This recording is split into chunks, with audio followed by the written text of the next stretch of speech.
The golden hues of dusk had faded into deep purple as the last light of day slipped behind the houses of Oakbrook, casting long shadows over the quiet suburb. Rusty, a golden retriever with a weathered face and a coat that had lost its youthful sheen, ambled down the sidewalk.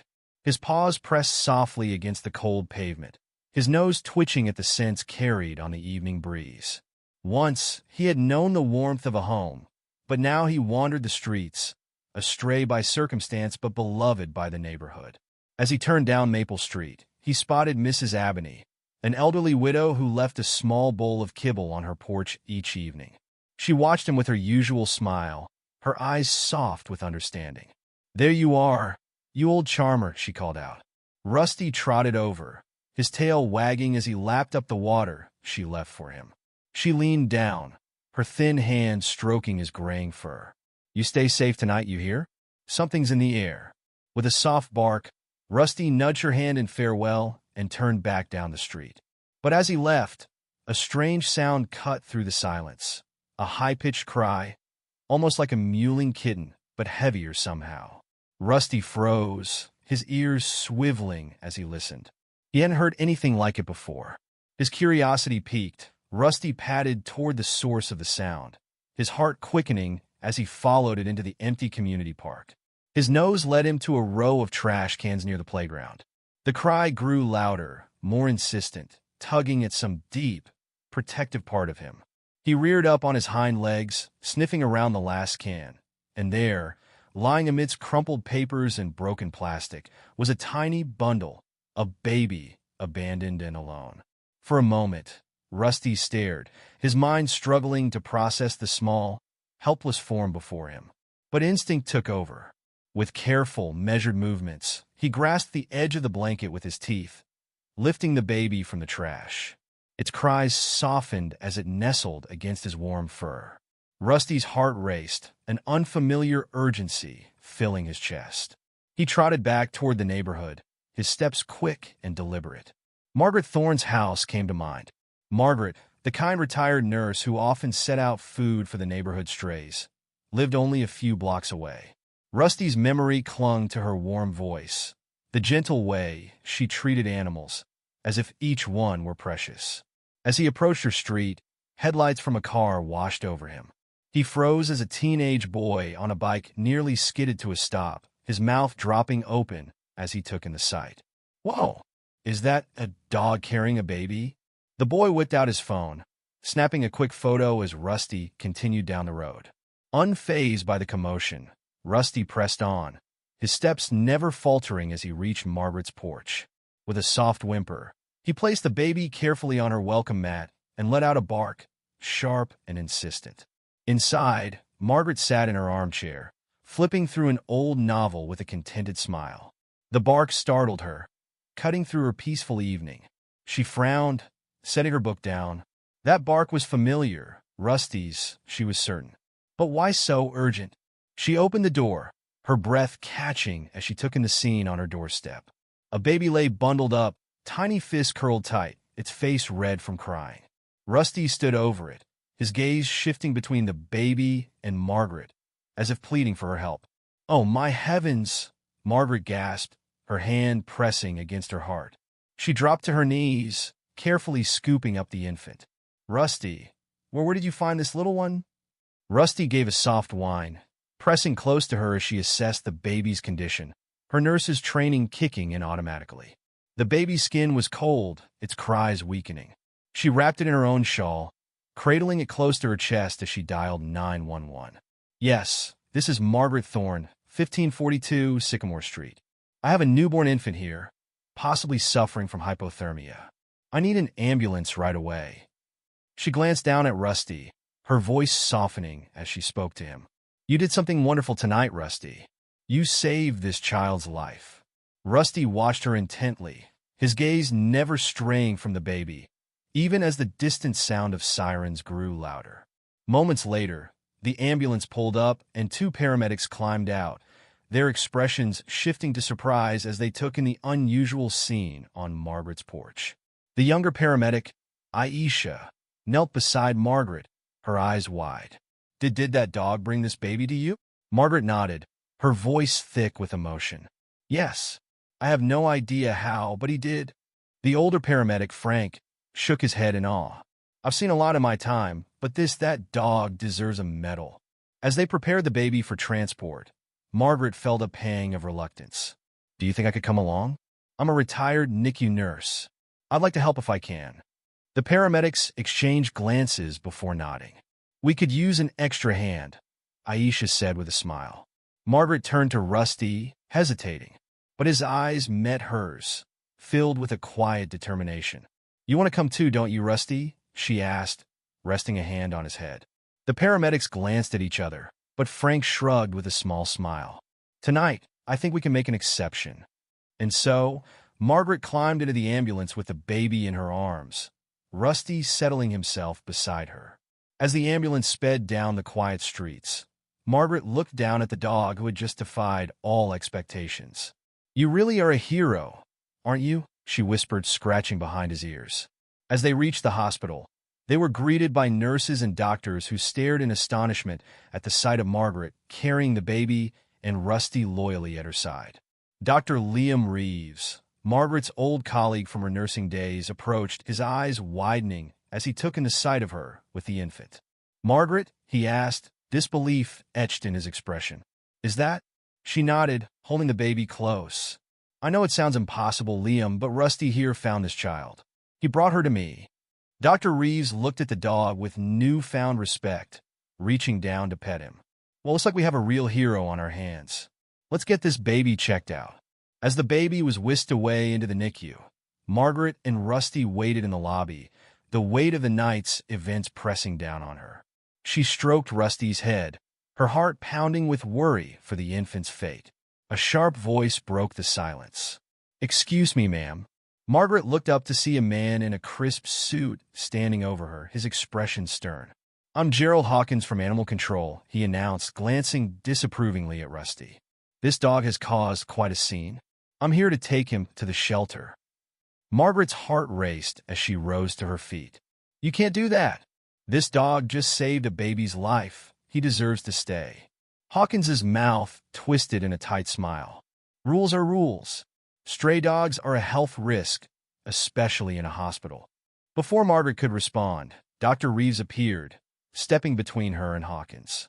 This dog is no ordinary stray, he said, his tone firm. I'll personally vouch for him. He stays with us. Hawkins hesitated, looking from Margaret to Dr. Reeves, but he finally relented with a begrudging nod. Fine, but I'll be watching. Margaret sighed in relief, crouching down to give Rusty a reassuring pat. You're staying with us, boy. Don't you worry. The hours ticked by in anxious silence as Margaret waited. Just as dawn broke, Detective Mei Chun strode into the hospital lobby, her sharp gaze landing on Margaret and Rusty. Mrs. Thorne, I've heard quite a story tonight, she began, crossing her arms. A stray dog finds an abandoned baby and brings her to safety? That's one for the books. Margaret offered a small smile. Rusty's special, Detective. I'm just glad he found her in time.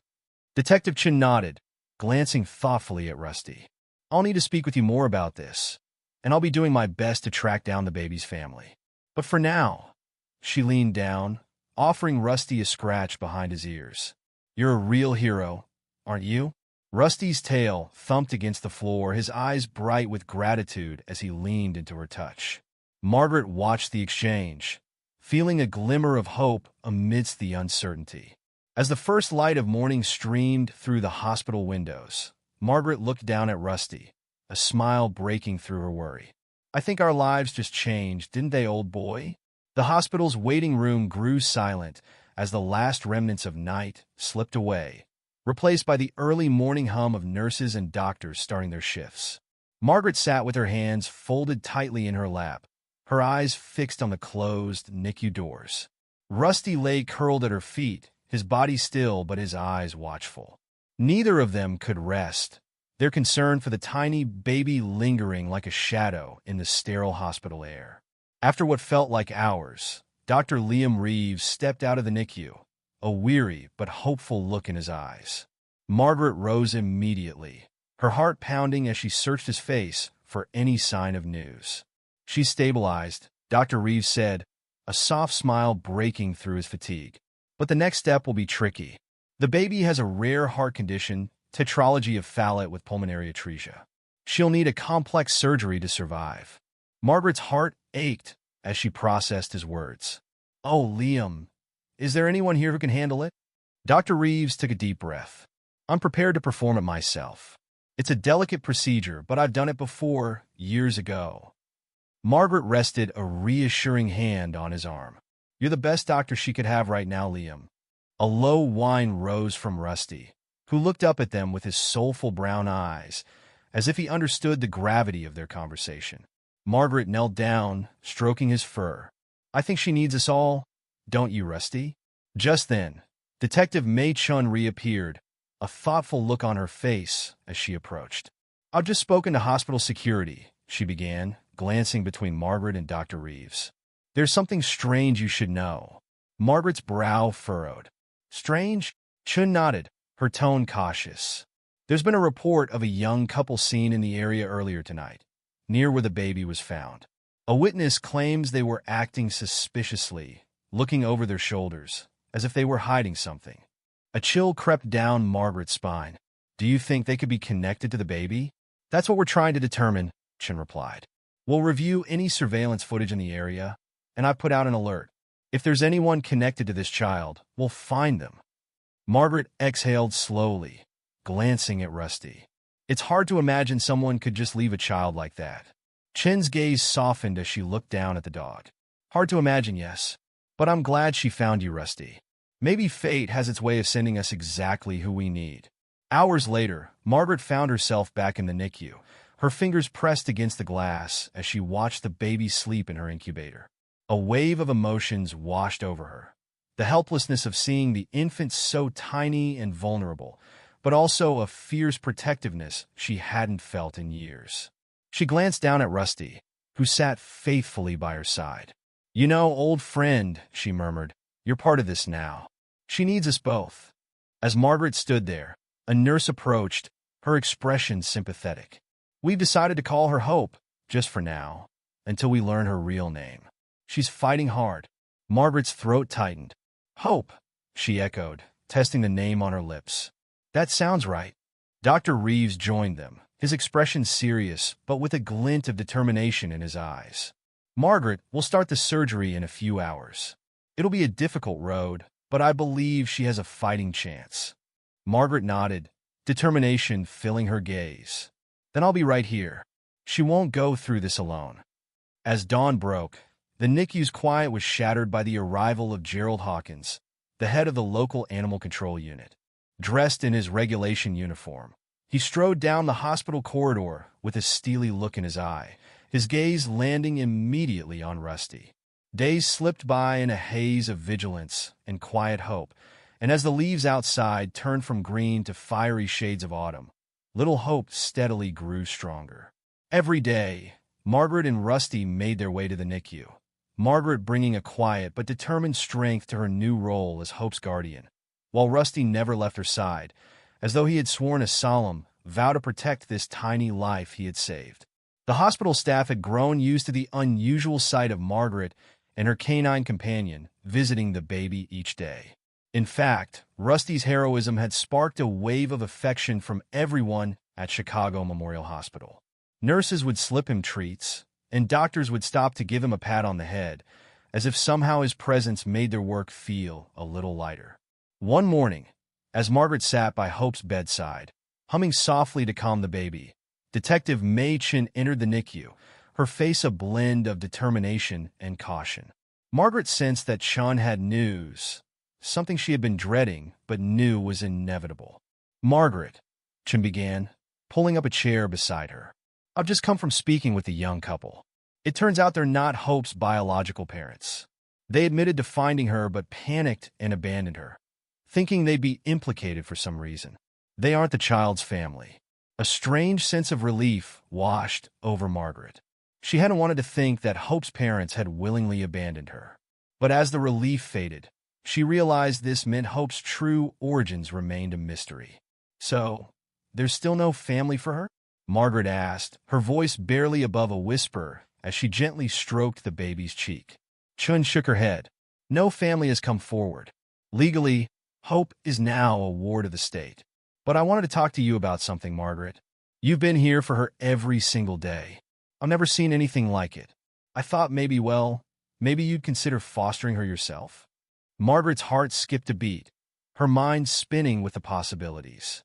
The thought of taking Hope home, of raising her, seemed almost too beautiful to hope for. She looked down at Rusty, who seemed to share her thoughts, his warm brown eyes meeting hers with what felt like quiet encouragement. Me? She asked, her voice wavering with disbelief. Could I really do that? Chun smiled, nodding. Absolutely. You'd need to file the paperwork, of course, and go through the process, but with your background and your devotion to this child, I think you're the perfect candidate. Margaret's hand shook as she reached for Chin's. Thank you, Detective. I can't tell you what this means to me. Chun patted her hand gently. The truth is, Margaret, we couldn't have done any of this without you, and without Rusty here. She knelt down, giving Rusty a warm scratch behind the ears. You're quite the team. Later that afternoon, Margaret found herself sitting in Dr. Reeves's office, her heart pounding as she shared her decision with him. Liam listened intently, a soft smile on his face as she explained her wish to foster and eventually adopt Hope. Are you sure about this, Margaret? Dr. Reeves asked, though his voice held no hint of doubt. Taking on a baby is a big responsibility, especially one with Hope's health needs. Margaret looked down at her hands, her mind drifting back to the many hours spent at Hope's bedside. She felt a fierce protectiveness rise within her, stronger than anything she had felt in years. I've never been more sure of anything, Liam. Hope deserves a loving home. And Rusty and I, well, we've already become her family. Dr. Reeves smiled, reaching across the desk to give her hand a reassuring squeeze. Then I'll support you every step of the way, Margaret. You're going to be an incredible mother. Margaret's heart swelled with gratitude, a wave of emotions overtaking her. Thank you, Liam, for everything. A week later, after countless forms, home inspections, and a final health checkup, the day arrived for Margaret to bring Hope home. She had spent hours preparing her little cottage, transforming her cozy spare room into a nursery with a crib, soft blankets, and a mobile that chimed softly in the morning light. Rusty watched her work, his eyes following her every move as though he sensed the importance of this day. The hospital staff gathered to say goodbye, each nurse and doctor stopping by to offer their best wishes and leave small gifts for the baby. Margaret held Hope close, her heart brimming with gratitude for the love this little girl had already inspired. Dr. Reeves gave Margaret a warm hug, his gaze drifting down to the baby nestled against her shoulder. Take good care of her, Margaret. And remember, you're never alone in this. We're all here to support you. With a final round of farewells, Margaret stepped out into the crisp autumn air, Rusty trotting beside her as they made their way to the car. She carefully placed Hope in the car seat, watching as Rusty sat beside her, his head resting on the edge of the seat, his eyes watchful and gentle. As they drove home, Margaret felt a profound sense of peace settle over her. For the first time in years, she felt as though her life had found a new purpose, a sense of direction that filled her with hope and joy. When they arrived at the cottage, Margaret carried Hope inside, with Rusty close at her side. She brought the baby into the nursery, settling her into the crib and watching as her tiny fingers curled around the edge of a soft blanket. Rusty patted over, his head tilted as he peered into the crib, his tail wagging gently. Margaret smiled, placing a hand on his head. She's part of our family now, Rusty, she whispered. We're going to take care of her, just like you did that night.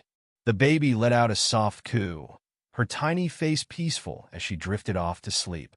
Margaret and Rusty sat together by the crib, their hearts full as they watched over her, a quiet sense of purpose binding them together in a way she could never have anticipated. That night, as Margaret sat by the fire with Hope sleeping soundly in her crib, there was a knock on the door. She rose, curious and slightly apprehensive, wondering who could be visiting at such a late hour. Opening the door, she found Detective Chin standing there, holding a small envelope in her hand. Margaret, Chin said, her tone cautious. I thought you want to see this. Margaret's eyes fell on the envelope, a strange feeling knotting in her stomach as she took it. "What is it?" Chen glanced down at Rusty, who had come to stand protectively beside her, his eyes trained on the detective. "It's something we found. During our investigation, we located a letter near the site where Hope was left. I thought it might give you some answers." Margaret's fingers trembled as she opened the envelope, pulling out a piece of paper with handwriting scrawled in a rushed, uneven script. Her eyes scanned the words, her heart clenching as she read. "To whomever finds her, please take care of my daughter. I don't have the means to give her the life she deserves. I hope that someone will love her as much as I do, even if I can't be there." Margaret felt tears well in her eyes as she folded the letter, holding it close to her heart. The letter left her with more questions than answers, but she knew one thing for certain. Hope had been loved, even in her brief time with her birth mother. She looked up at Chun, who placed a comforting hand on her shoulder. "You're giving Hope everything her mother wanted for her, Margaret. I thought you'd want to know." Margaret nodded, her voice thick with emotion. "Thank you, May. Thank you for bringing this to me." After Detective Chin left, Margaret sat by Hope's crib, the letter clutched in her hand. Rusty settled beside her, his warmth a comfort in the quiet room. As she gazed down at Hope's sleeping face, Margaret whispered softly, "You were loved from the start, little one. And now, you're loved here too." Rusty lifted his head, his gaze meeting Margaret's, and she felt a sense of unity, a silent promise that they would protect Hope with everything they had. For the first time, Margaret felt a profound sense of peace. She was not just caring for Hope. She was fulfilling a wish, honoring the sacrifice of a mother she had never met. And with Rusty by her side, she knew she was ready to give Hope a life filled with love, safety, and a family that would never let her go. "Mrs. Thorne," he began, his voice hard, "I've come to collect the dog.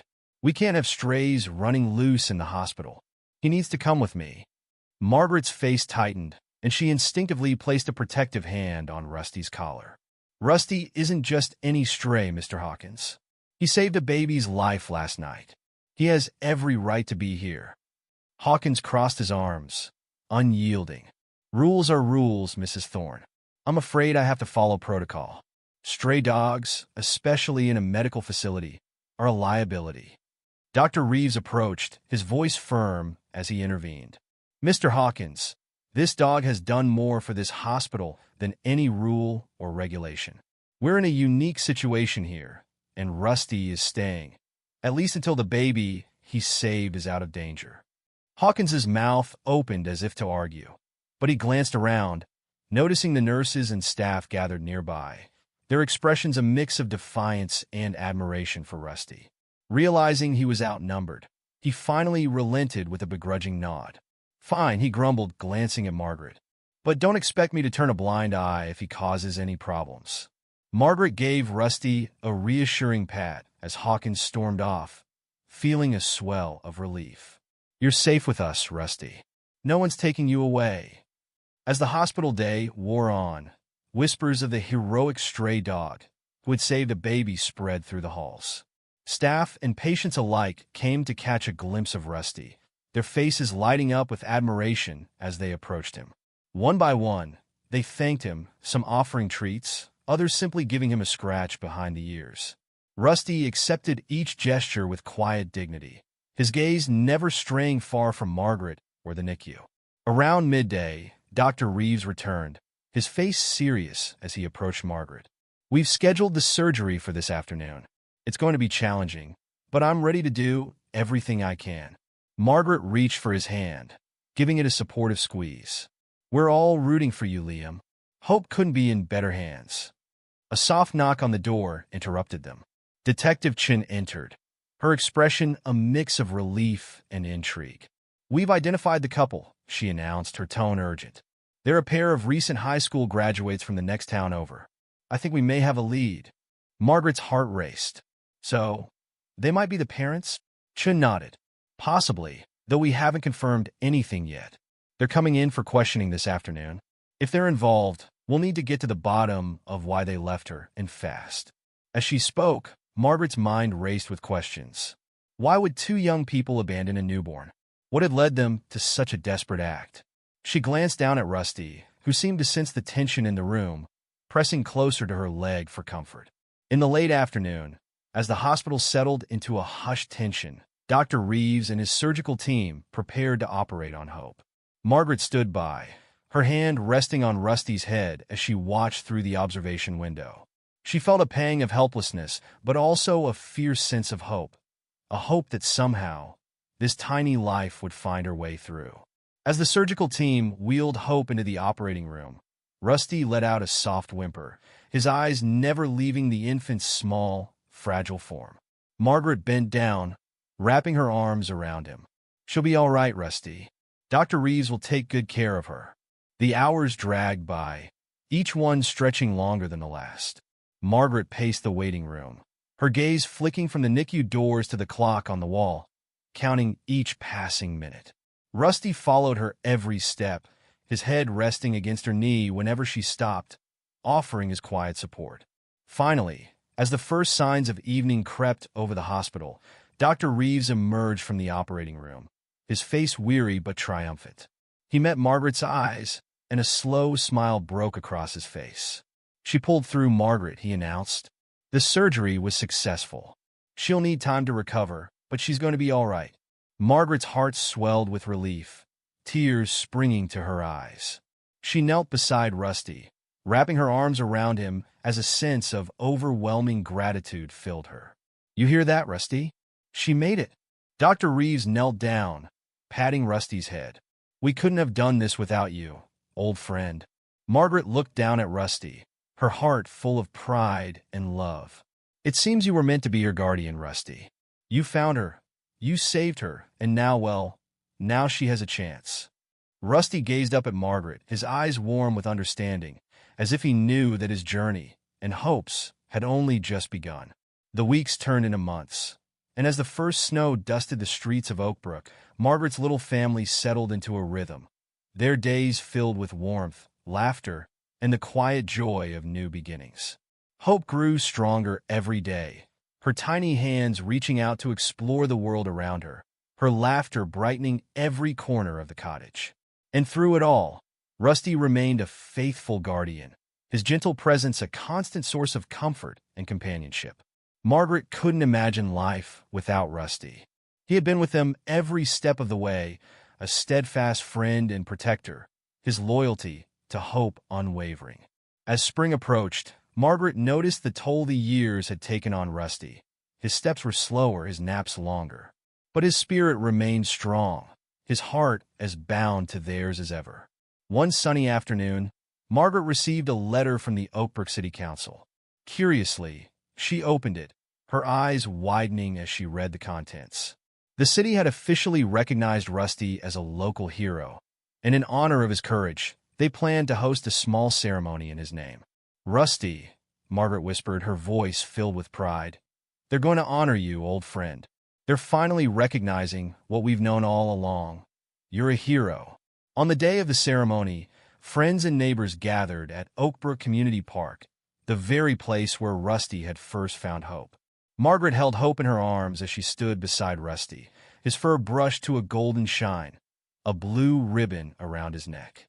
The crowd cheered as the mayor presented him with an honorary medal, a golden paw print engraved with the words "Our Oakbrook Hero." Rusty's tail wagged as he looked up at Margaret, his brown eyes full of love and contentment. Margaret knelt down, her hand resting gently on his head. "You've given us more than we could ever repay, Rusty," she whispered. "Thank you for bringing us together." As time passed, Margaret decided it was time to adopt another companion to keep Rusty company and bring more joy to their growing family. She visited the local shelter and found a young, spirited Labrador mix named Daisy, her eyes bright with curiosity and playfulness. Margaret knew Rusty had slowed down, but she hoped that Daisy's youthful energy would bring a renewed spark to his life. When Margaret introduced Daisy to Rusty, he greeted her with a curious sniff and a gentle wag of his tail.